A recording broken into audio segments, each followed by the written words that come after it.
My name is Mackenzie, and I'm going to be doing a cranial nerve assessment on my friend and roommate Kaylee. So for starters, normally we would start with cranial nerve 1, which is the olfactory nerve. We will not be testing that nerve today. So next, we're going to start with cranial nerve 2, which is your optic nerve. I'm going to go ahead and verbalize the directions I would take if I did have a Snellen's chart with me, which I do not. I would first ask my patient if she did have glasses or contacts. No, I do not. Okay, awesome. Next, I would have my patient stand 20 feet from the Snellen's chart. I would have her start by covering her right eye and reading with her left eye. She would still be standing 20 feet, and she would read the line, the smallest line that she can read clear without blurriness or anything. I would go ahead and have her do the same thing with her other eye, and also with both of her eyes. As far as fractions go for the Snellen's chart, the numerator equals the distance the patient is standing from the Snellen's chart. The denominator is the distance the patient is standing from the line that she can read best and well. So if the patient had read line 6 perfectly in both of her eyes, she would have 20/20 vision, which is normal.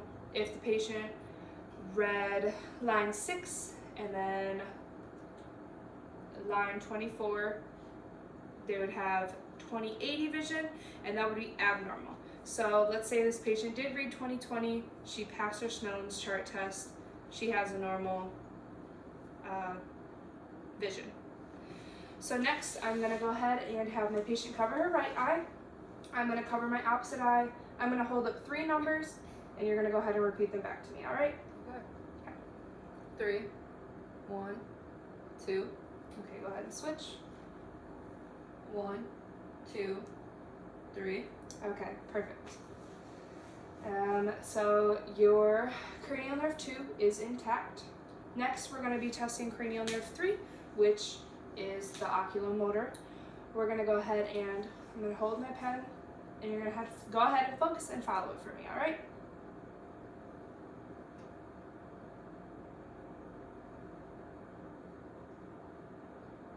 Okay, perfect. So there is no nystagmus present, which is good. Next, I'm going to go ahead and have my patient focus on my finger, and I'm going to shine a light in your eye if that's okay with you. Okay.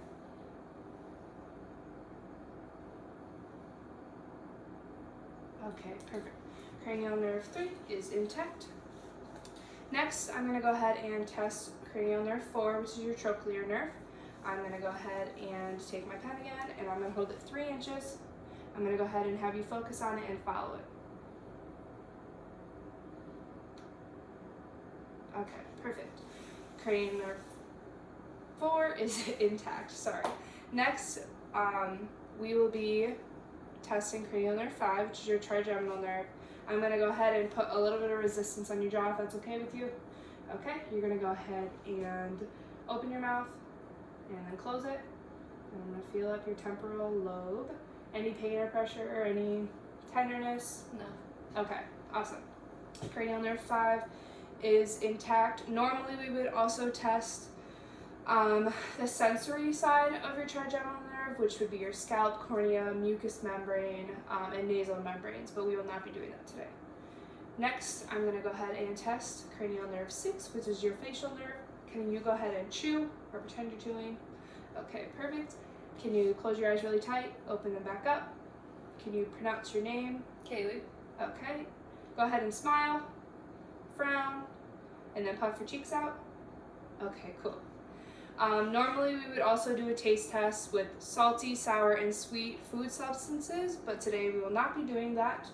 And also, in order to test for tears and salivation, we would use a sour food substance to test for that, and we will also not be doing that today. So cranial nerve 6 is intact. For cranial nerve 7, which is the abducens, I did test that when I was testing cranial nerve 3, which is the oculomotor, so cranial nerve 7 is intact. For cranial nerve 8, that is your acoustic nerve, I'm going to go ahead and perform a whisper test. I'm going to plug your ear, whisper 2 words, you're going to repeat them back to me, and I'm going to do the same on the other side.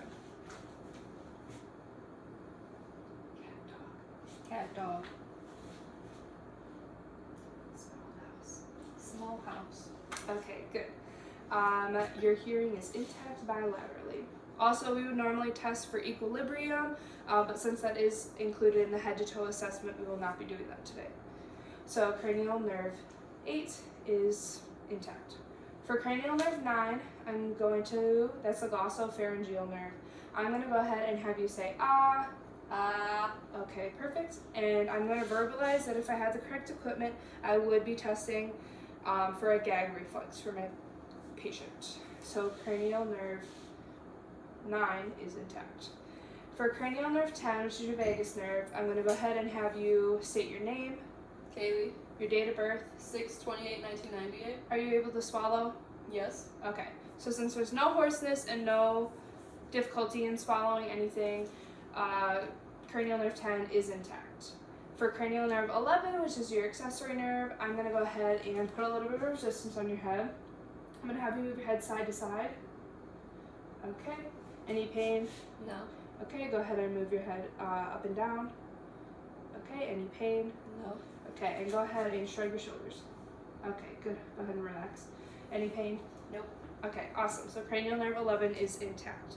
For cranial nerve 12, which is your hypoglossal nerve, I'm going to go ahead and have my patient stick her tongue out and go ahead and move it side to side.